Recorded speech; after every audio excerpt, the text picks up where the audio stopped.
가을의 빛이 오래된 정원을 덮고 있었다. 햇살은 부드럽게 나뭇잎 사이를 한도윤은 손에 쥔 빗자루를 세워둔 채 잠시 하늘을 올려다보았다. 바람이 불 때마다 낙엽이 가볍게 부서지며 흩어졌다. 그는 그 소리를 들으며 천천히 숨을 들이켰다. 젖은 흙냄새와 국화의 향이 공기 속에 섞여 있었다. 정원은 그에게 오랜 친구 같은 곳이었다. 젊은 시절부터 조금씩 손보며 가꾼 이 공간은 그의 세월과 함께 늙어갔다. 한때는 아내와 함께 또 아이들과 함께 삽을 들고 웃었던 시간도 있었지만 이제는 혼자였다. 정원의 중앙에는 작은 벤치 하나가 놓여 있었다.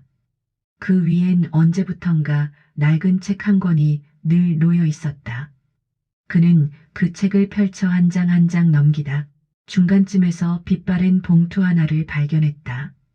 손끝이 멈췄다. 모서리가 다른 봉투 위에는 흐릿하게 남은 잉크로 이름 하나가 적혀 있었다. 뉴진. 그는 잠시 그 이름을 바라보다 자신도 모르게 벤치에 앉았다. 바람이 불고 정원 끝에 국화꽃이 흔들렸다. 그 향이 낯설지 않았다. 오래 버텼구나. 그는 봉투를 어루만지며 낮게 중얼거렸다. 나도 너도. 그 순간 오래된 기억이 문득 피어올랐다. 잊었다고 생각했던 이름, 시간의 저편으로 묻어둔 얼굴, 그리고 그날의 햇살. 그는 눈을 감았다. 머릿속에 오래된 찻집의 풍경이 떠올랐다. 그곳에는 늘 따뜻한 차향이 감돌았고 창가엔 한 여자가 있었다. 흰 블라우스에 회색 가디건, 연필로 창밖의 빛을 그리던 그녀. 그녀의 이름이 바로 유진이었다. 시를 쓰시나 봐요? 그녀의 목소리가 귓가에 다시 들려오는 듯했다. 그는 자신도 모르게 미소 지었다. 그날의 대화, 그날의 공기, 그날의 눈빛, 모두 여전히 또렷했다. 그는 봉투를 무릎 위에 올려두고 천천히 일어섰다. 발걸음을 정원 가장자리로 옮겼다. 그곳에는 작은 돌비석이 놓여 있었다. 정원은 기억의 집이다. 그가 직접 새긴 문구였다. 그 아래엔 오래된 구절이 손으로 덧새겨져 있었다. 그대가 떠난 자리에도 향은 남는다.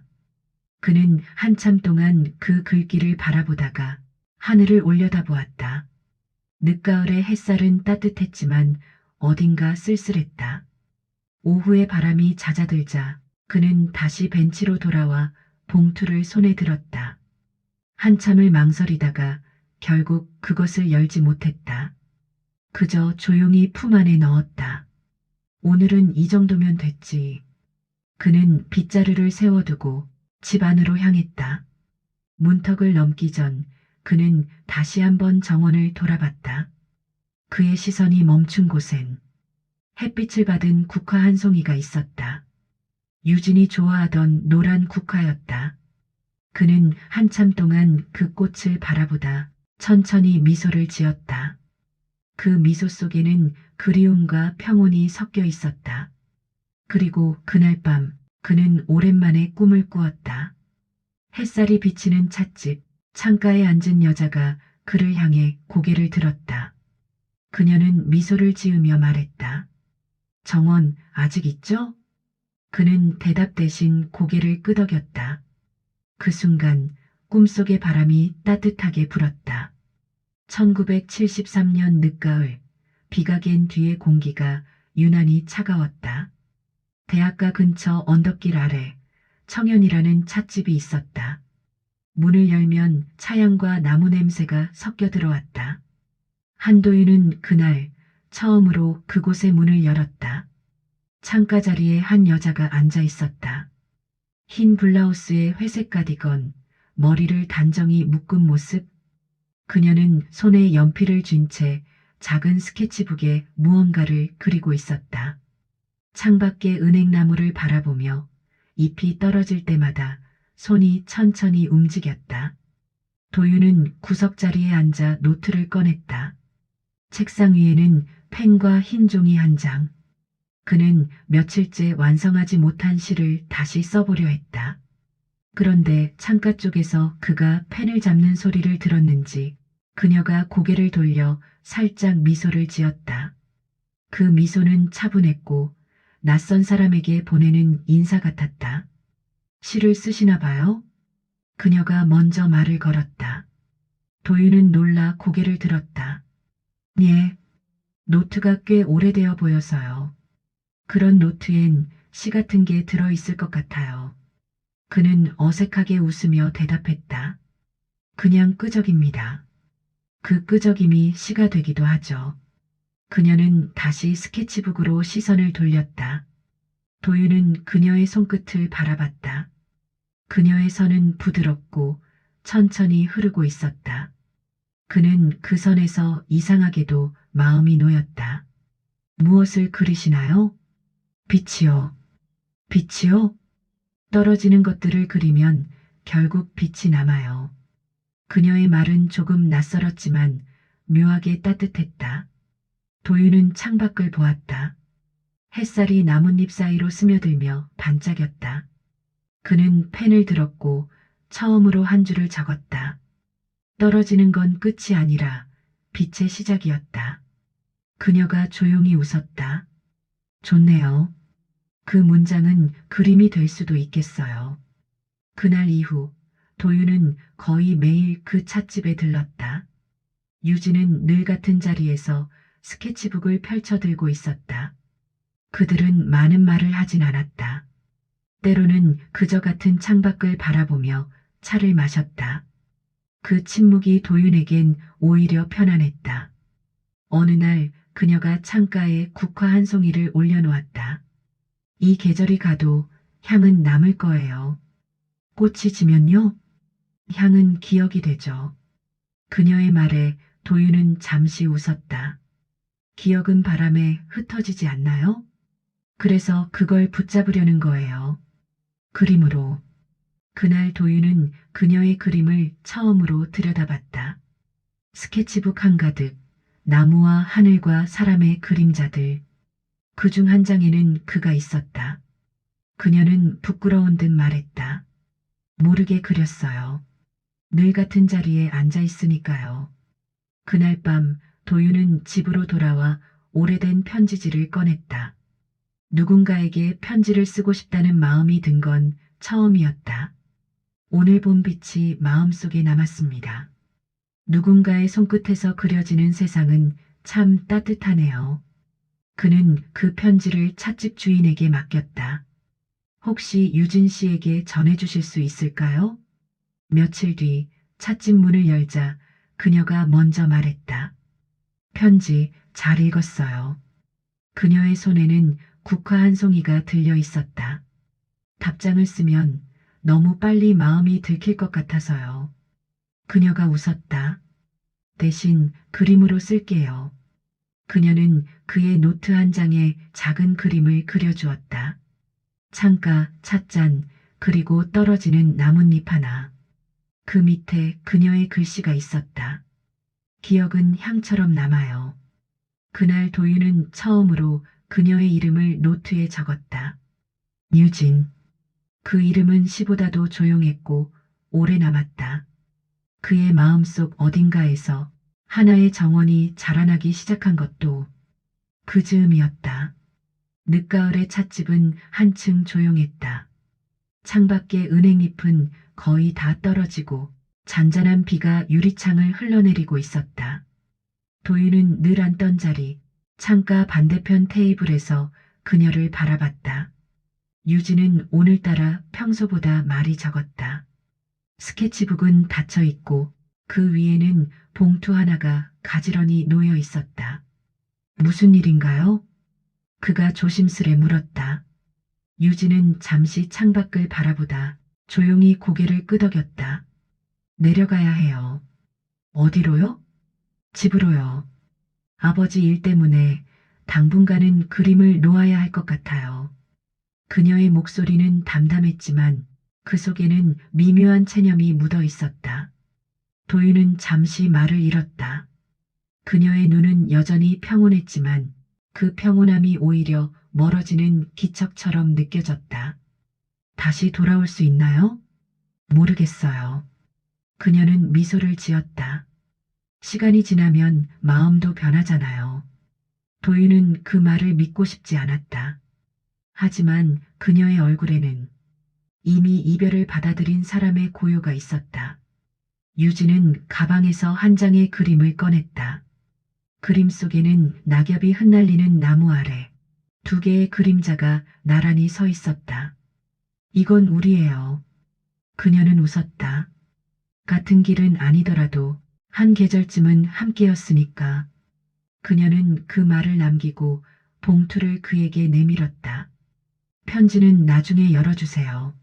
언제요? 국화가 필 무렵이요. 그녀의 손끝이 잠시 그의 손을 스쳤다. 차가운 감촉이었지만 그 안에는 따뜻한 무언가가 남아 있었다.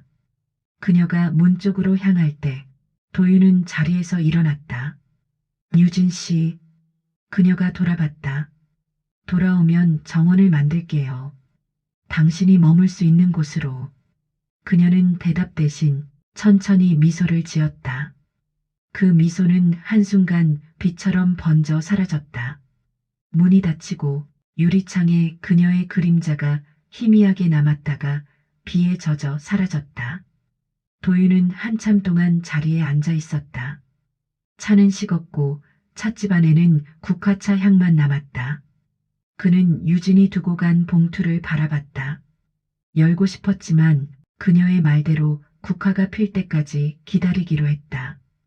그의 겨울은 유난히 길었다. 눈이 내리던 어느 날 그는 찻집 문 앞에 붙은 공지를 보았다. 청년은 주인의 사정으로 잠정 휴업합니다. 그 문구 아래 누군가가 작은 메모를 붙여두었다. 봄이 와도 국화는 잊지 않아요. 그는 미소 지었다. 그 문장이 그녀의 글씨라는 걸 직감적으로 알아볼 수 있었다. 그날 이후 도윤은 다시 그 찻집에 가지 않았다. 겨울이 지나고 봄이 오고 또 여름이 왔지만 그녀의 소식은 어디에서도 들려오지 않았다. 그는 봉투를 꺼내 책장 속에 넣었다. 국화가 피는 날을 기다리며 시간은 그렇게 흘러갔다. 도윤의 머리에 흰빛이 스며들었고 세상은 바뀌고 사람들도 변했다. 하지만 마음 한편에는 그녀가 남기고 간 그림자 하나가 여전히 자리를 지키고 있었다. 그는 가끔 그 시절의 자신을 떠올렸다. 그 찻집의 온도, 유진의 손끝, 창가를 비추던 빛의 결. 그 모든 것이 지금의 그를 만든 한 계절이었다. 가을비가 내렸다. 부슬부슬 오래된 지붕을 두드리는 빗소리가 하루의 고요를 조금씩 적셔가고 있었다. 한도윤은 창가에 앉아 찻잔을 감싸쥐고 있었다. 정원 밖의 나무들은 이미 절반 이상 잎을 떨구었고 국화만이 아직 고개를 들고 있었다. 그는 그 모습을 바라보다가 그냥 중얼거렸다. 올해도 잘 버텨줬구나. 초인종이 울렸다. 그는 천천히 일어나 문으로 향했다. 문 앞에는 젊은 집배원이 서 있었다. 한도윤님이시죠? 이 편지가 반송되었다가 뒤늦게 도착했습니다. 그가 건넨 봉투는 색이 바랬고 모서리는 해졌으며 잉크는 희미했다. 그러나 이름만큼은 또렷했다. 유진. 그의 손끝이 미세하게 떨렸다. 이게 언제의 건가요? 소인이 거의 보이지 않네요. 아마 오래된 우편물인 것 같습니다. 집배원은 고개를 숙이고 돌아섰다. 문이 닫히자 남은 것은 빗소리와 봉투뿐이었다. 도윤은 그것을 손바닥에 올려두었다. 차가운 감촉이 전해졌다. 그는 거실로 돌아와 의자에 앉았다. 테이블 위엔 미지근한 차가 남아 있었고 창문 밖으로는 빗방울이 떨어졌다. 그는 한참 동안 봉투를 바라보다가 조심스럽게 봉인을 뜯었다. 종이 냄새가 퍼졌다. 잉크가 조금 번져 있었지만 글씨는 또렷했다. 그 필체는 분명 유진의 것이었다. 도윤 씨에게 정원이 있나요? 그날의 약속을 잊지 않으셨다면 국화가 피는 계절에 한 번쯤 저를 떠올려 주세요. 시간이 지나면 마음도 마른 잎처럼 부서질 줄 알았는데 이상하게도 당신의 말만은 그렇게 되지 않네요. 혹시라도 이 편지가 닿는다면 그건 아마 제가 세상에 없을 때겠지요. 그래도 괜찮아요. 마음은 남는 법이니까요. 유진. 그는 편지를 내려놓았다. 손끝이 떨렸다.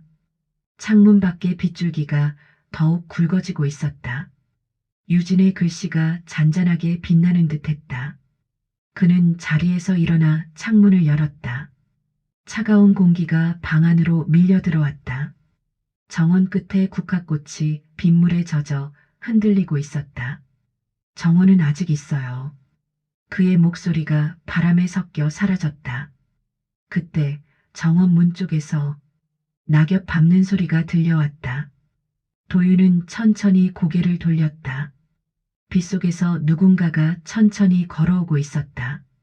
검은 코트를 입은 여자가 우산을 접으며 말했다. 한도윤 선생님 댁이 맞나요? 도윤은 놀란 듯 그녀를 바라보았다. 그녀는 그에게 다가와 고개를 숙였다. 저는 유진의 딸 수아입니다. 순간 시간이 멈춘 듯 고요해졌다. 도윤의 손에는 아직 편지가 쥐어져 있었다.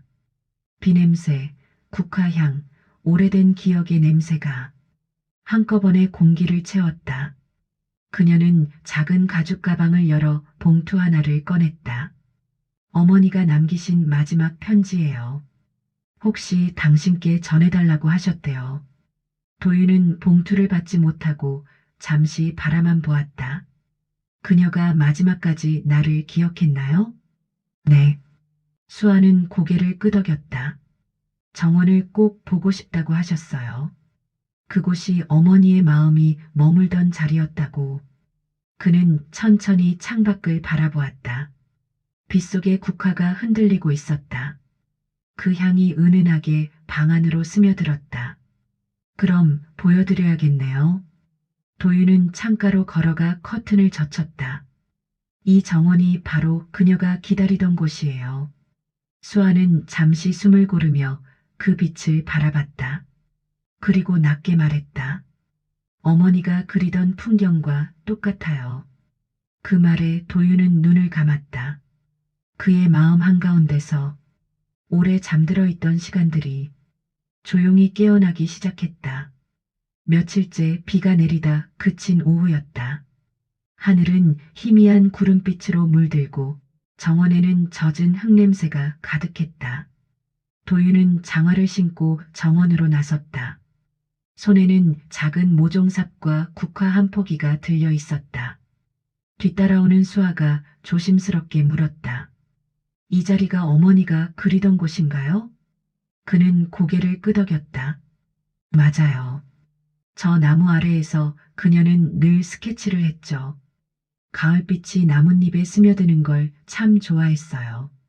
두 사람은 나란히 무릎을 꿇고 흙을 파기 시작했다. 바람에 마른 잎들이 스치며 지나갔다.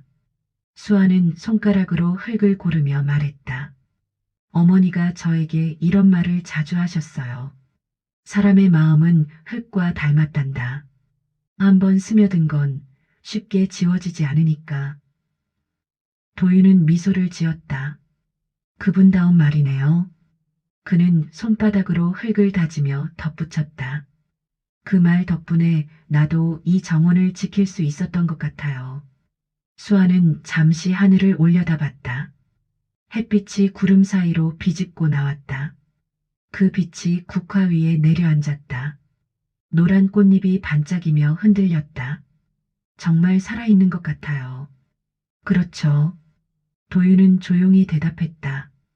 이 정원은 기억이 자라는 곳이에요. 세월이 흘러도 사라지지 않는 마음들이 이 흙 속에서 다시 피어나는 거죠. 수아는 고개를 끄덕였다. 어머니도 이 장면을 보고 있을 것 같아요. 그는 잠시 대답하지 못했다. 그 대신 주머니에서 낡은 편지를 꺼냈다. 유진의 글씨가 희미하게 남아 있었다. 그는 그 편지를 작은 돌 밑에 묻으며 말했다. 이제 그녀의 계절도 편히 쉴 수 있겠네요. 둘은 말없이 정원을 바라보았다. 바람이 불어 국화잎이 흩날렸고 햇빛이 잔잔하게 그 위를 스쳤다. 그날 이후 수아는 가끔 정원을 찾아왔다. 그녀는 어머니의 오래된 스케치북을 가져와 정원의 풍경을 새로 그렸다. 도윤은 그 그림을 거실벽에 걸었다. 그곳엔 유진의 오래된 그림과 나란히 새로운 그림 한 장이 함께 걸려 있었다. 시간은 조용히 흘렀다. 겨울이 다가오고 낙엽은 또 떨어졌다. 그러나 정원은 여전히 살아 있었다. 국화는 매해 같은 자리에서 피어났고 그 향은 늘 같았다. 어느 날 도윤은 의자에 앉아 차를 마시며 창밖의 정원을 바라봤다. 햇살이 따스했고 새들이 나뭇가지를 스쳤다. 그는 문득 혼잣말처럼 말했다. 유진 씨 약속 지켰어요. 그의 시선 끝에서 국화꽃잎 하나가 바람에 흩날려 하늘로 올라갔다. 그 빛이 잠시 그의 얼굴에 닿았다가 사라졌다. 그는 눈을 감았다. 마치 그 순간 가을의 정원 한가운데에서 유진의 웃음소리가 들리는 듯했다.